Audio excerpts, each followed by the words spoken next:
Género, ciencia o ideología. Es el tema de hoy en Informe Provida.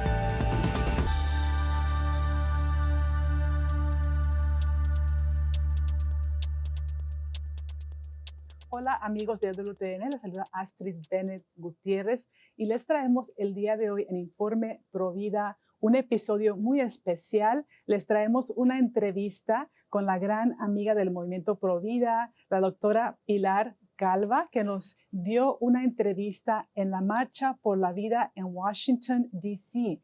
Nos hablará sobre la ideología de género. Es realmente una ciencia, es una ideología. Y también nos va a hablar sobre su experiencia trabajando con el gran Jerome Lejeune, que fue un gran científico médico para el movimiento Provida. Todo lo que él ha hecho ha tenido una gran contundencia en el movimiento Provida. Les traemos esta entrevista muy especial. Ojalá la disfruten. Soy la doctora Pilar Calva Mercado, médico mexicano, con una especialidad en genética humana, una maestría en bioética, discípula del profesor Jerome Lejeune, que ayer justo celebramos un año de que haber sido declarado venerable, y una apasionada de difundir la verdad y entregada a la misión de la vida.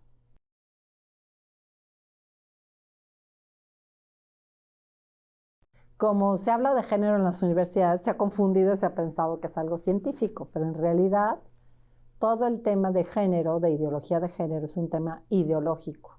Va en contra de lo que es la ciencia biológica, más en específico la ciencia de la genética, la genómica, que es lo más actual que tenemos científico.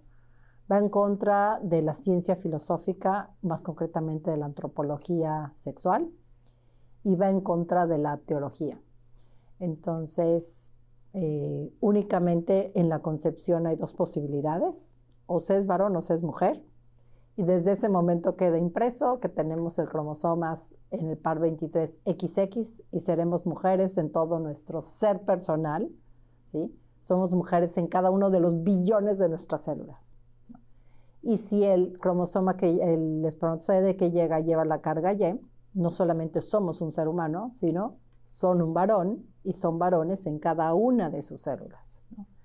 Podrá cambiar ideológicamente, y la ideología que influencia a la ciencia, pero a un nivel ideológico, y se hace una cirugía muy cruenta que no cumple el principio terapéutico. Estoy hablando de principios médicos, y que es infuncional, muy traumática, no solamente físicamente, sino psicológicamente.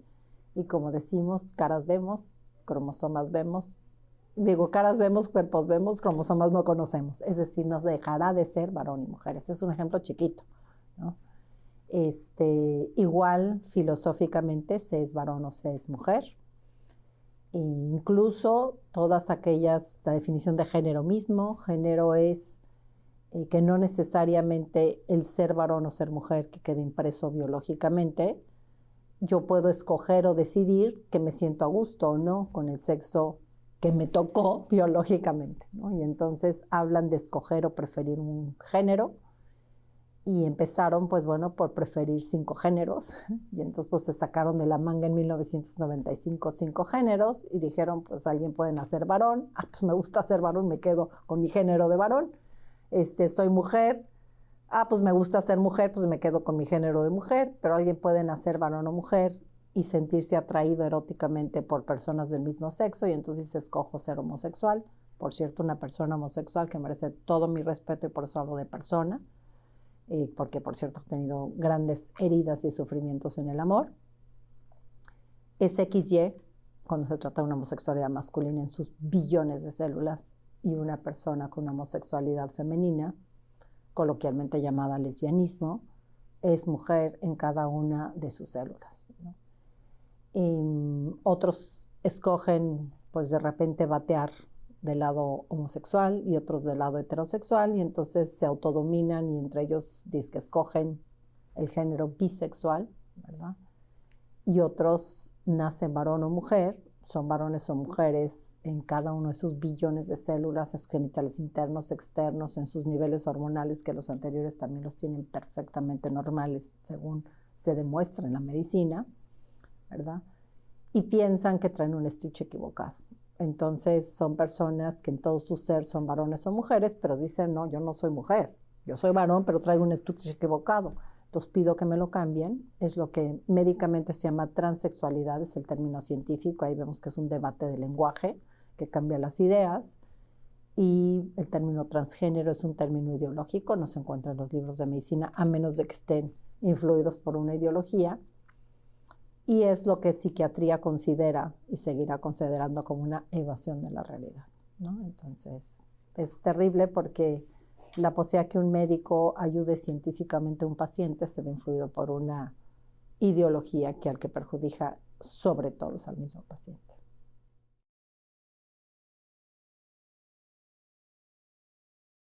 Bueno, son disforias de género, exactamente.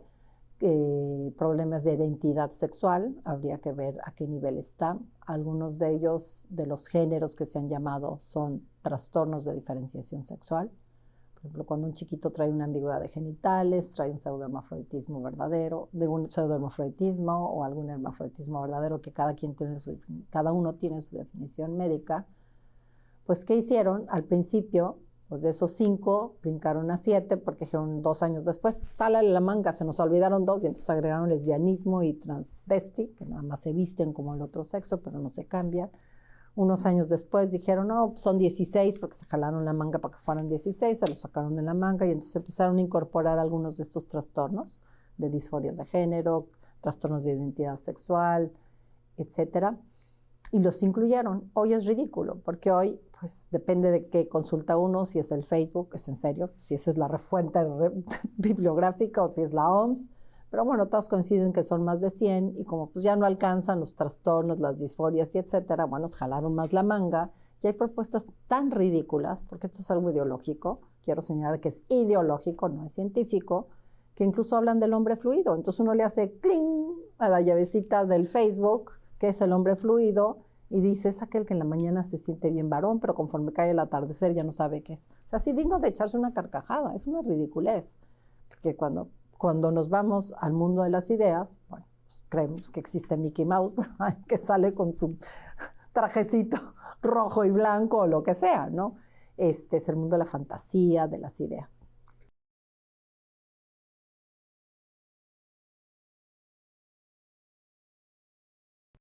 Bueno, pues en realidad yo estoy muy metida difundiendo la verdad entre quienes la quieren ver.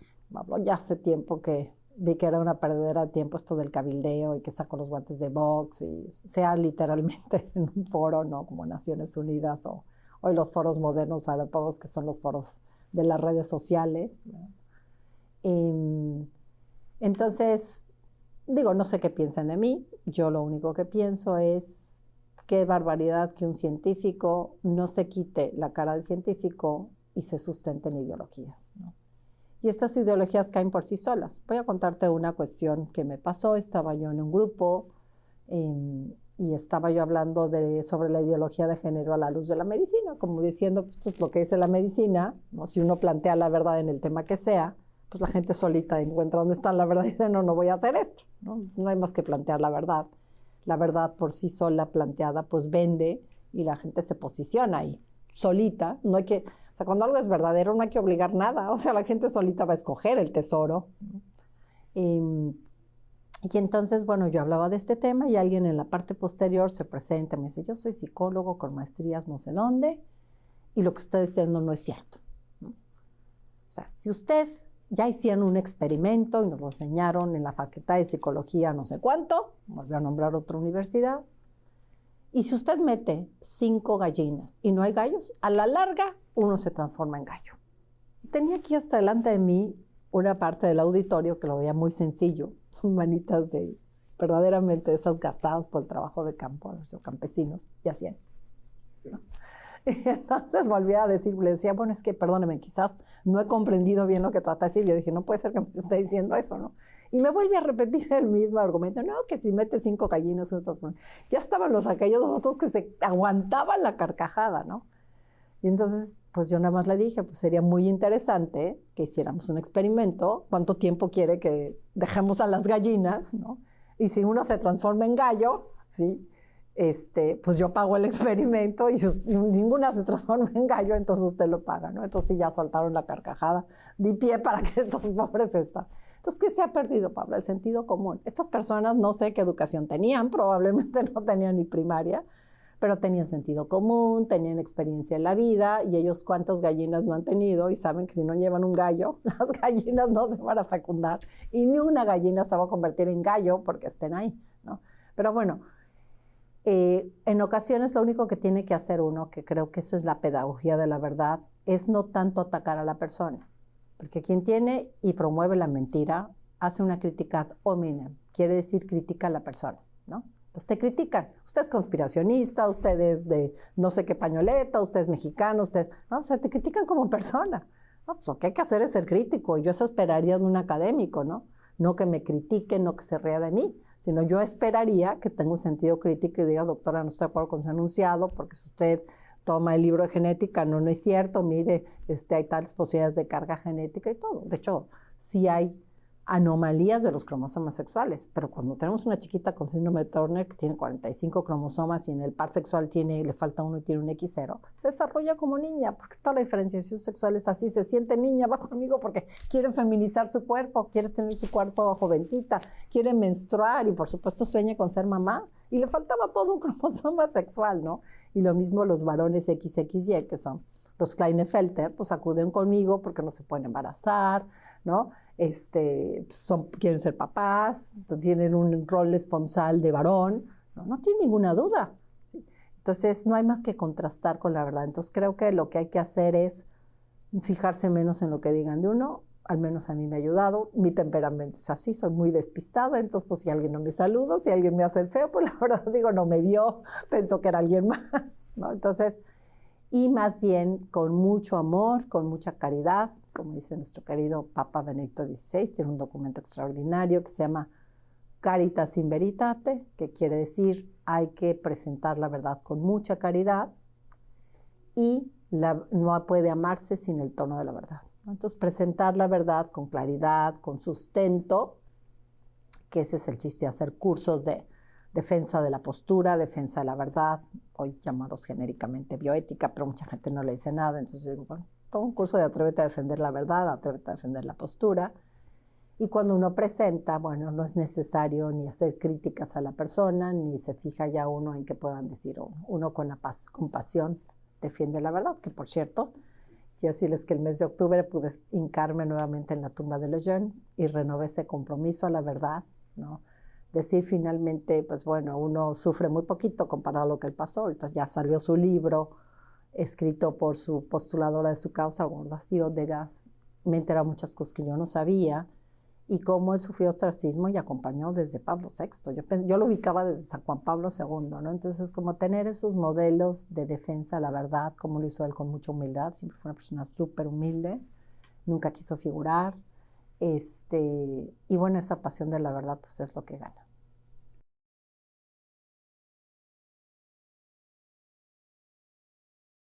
El doctor Jérôme Lejeune, Jerónimo el Joven en español, Jérôme Lejeune, si quieren googlearlo, él en 1959, siendo un médico muy joven, 33 años, para un médico es muy joven, él descubre la causa de un síndrome que John Langdon Down había descrito décadas antes, pero no se sabía la causa.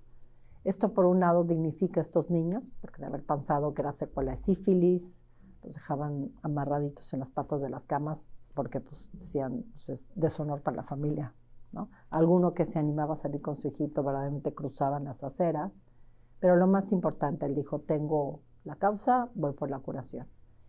Y tristemente, para su corazón, este descubrimiento fue mal utilizado en la libertad humana.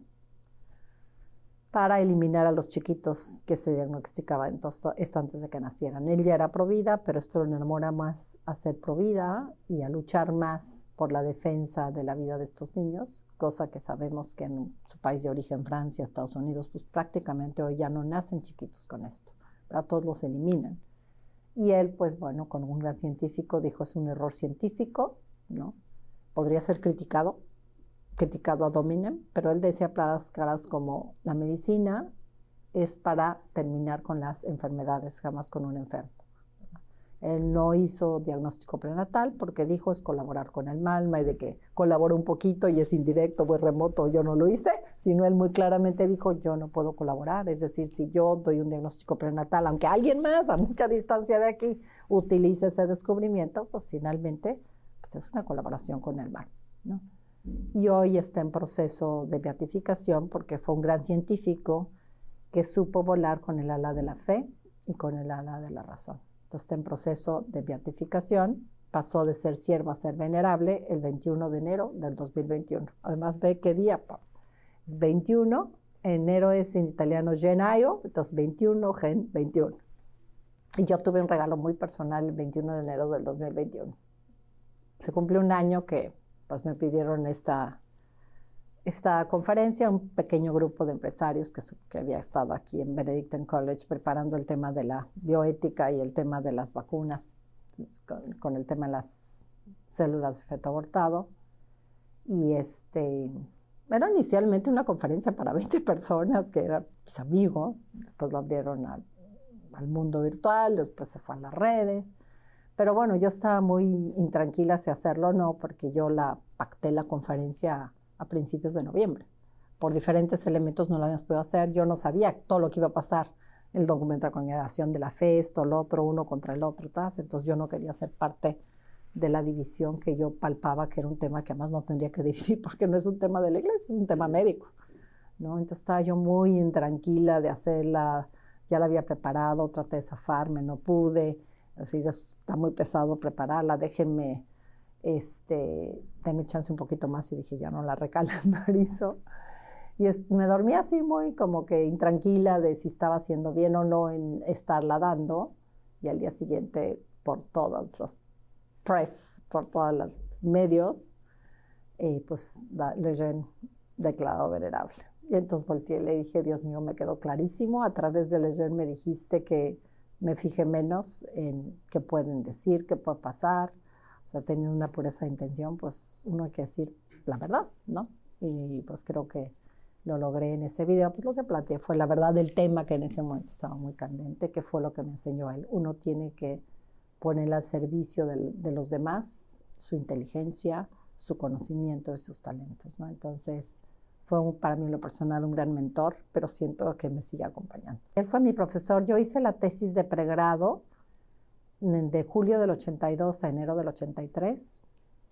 Tuve una conversión con él. Yo traía la otra pañoleta.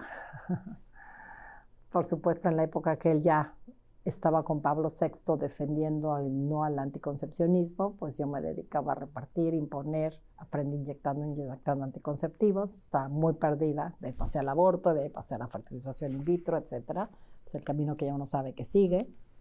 Entonces en esa ocasión hice mi tesis de pregrado, aprendí muchísima genética, pero me enseñó que uno puede portar la cruz y la bata al mismo tiempo.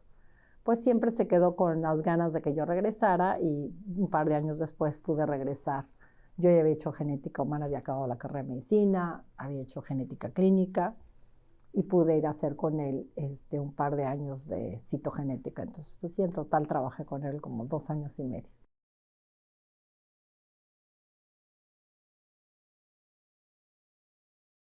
Bueno, lo primero que me impactó fue su mirada. Yo hasta la fecha puedo cerrar mis ojos. Algunas de las fotos que presento, que por cierto tengo 5 fotos con él ya porque no había celular. O sea, carísimo comprar un rollo. Yo no era estudiante, imprimir una foto no era tan fácil. A mí me impactaron sus ojos azules, esa mirada, y yo dije, este hombre no solo es inteligente, sino es un sabio.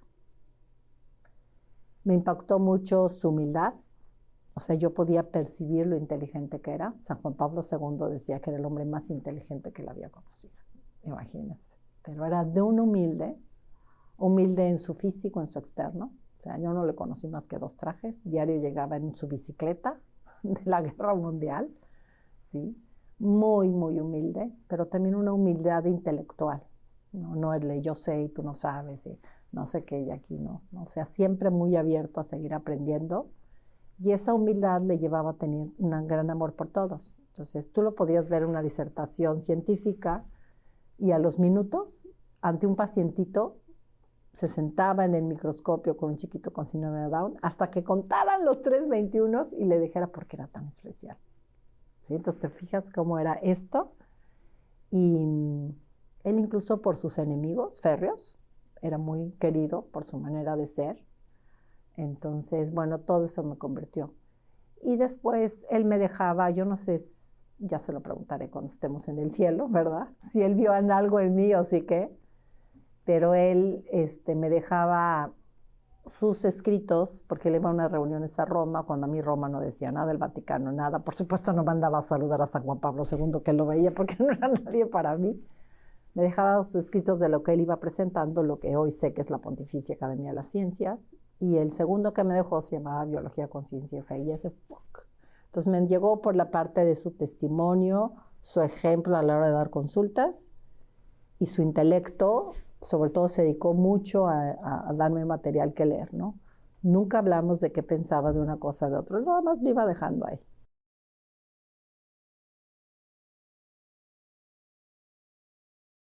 Bueno, en principio, yo no tenía ningún valor por la santidad, ni que alguien fuera santo, ¿no? De hecho, sí, merecidamente me pidieron atestiguar en su proceso, y hay muchas cosas que me preguntaron que dije, no me di cuenta, no lo sé. Porque yo estaba en otro canal, yo estaba en un canal liberal, en mi vida profesional, en mi vida personal, entonces muy, muy lejos del tema. O sea, él dijo que si me hace un interrogatorio no me acepta en su laboratorio. Era más su calidad humana lo que yo vi, ¿no? Ya ahora viendo hacia atrás la película, pues simplemente el milagro que hizo en mí, que no fue un milagro físico, sino fue un milagro espiritual, ¿no? Pues para mí ya es suficiente causa de pensar, ¿no? Y bueno, ahora sí ya que entiendo cuál es en lo que se fijan para hacer una beatificación, pues sí entiendo que muchas de las virtudes de las que yo te hablé, pues son virtudes, ¿no? Por ejemplo, él tenía una pasión por este versículo, decir, lo que habéis hecho por uno de los más pequeños lo habéis hecho por mí. Y él no solamente lo decía, sino lo vivió. El más pequeño no solamente es el de la edad, es el más pequeño en su capacidad de inteligencia, en su capacidad de valerse por sí mismo, y fue aquellos con los que se dedicaba con una pasión, ¿verdad? Y como ese más pequeño, pues ya era la época, los 80s, donde el aborto era pagado por la Seguridad Social en Francia. O sea, ellos fueron anteriores a ustedes, a la marcha del año pasado. Aquí son 49, ya deben ser a lo mejor unos 5 o 10 más, no sé exactamente la fecha. Pero él siempre se preocupó por el más pequeño. Entonces, como pues defendió la vida en nuestro diagnóstico prenatal, defendió que no los dejaran abandonados en las maternidades, enamoró a los papás de sus hijos. Entonces, bueno, en muchos sentidos, ¿no? Porque hay veces que muy tristemente, pues alguien puede ser muy pro vida para defender antes de que nazcan, pero después, ¿no? Hasta algunos pueden ser un poquito antivida o discriminatorios o no sé cómo llamarlo, pero él fue una persona que hasta en el fondo, él supo lo que significaba eso. Entonces, yo creo que era alguien que hoy sé cuánto leía el Evangelio, hoy sé cuánto rezaba, hoy sé que si rezaba el rosario, en ese momento probablemente lo hacía enfrente de mí, yo ni me enteraba, ¿no? Pero bueno, sí lo sacaba. Sí, yo decía, esta persona tiene algo especial, y entonces pues yo empecé a tener admiración por él. Y la verdad es que a mí no me lampareaba cualquier intelectual. Vengo de una familia muy intelectuales, una mamá físico-matemáticos, la tercera, un papá primer bioquímico en México. O sea, no es que viniera yo de... Mis papás tenían amistades muy inteligentes, pero esta persona tiene algo especial. Y ese algo, pues yo creo que era su chispa de santidad. Esto ha sido todo por el día de hoy en Informe Provida. Les invitamos a que nos escriban a redes sociales. Estamos en Facebook en Informe Provida, y también nos pueden escribir al correo electrónico informeprovida@ewtn.com. Y acuérdense, todos los católicos somos Provida. Hasta la próxima. Dios los bendiga.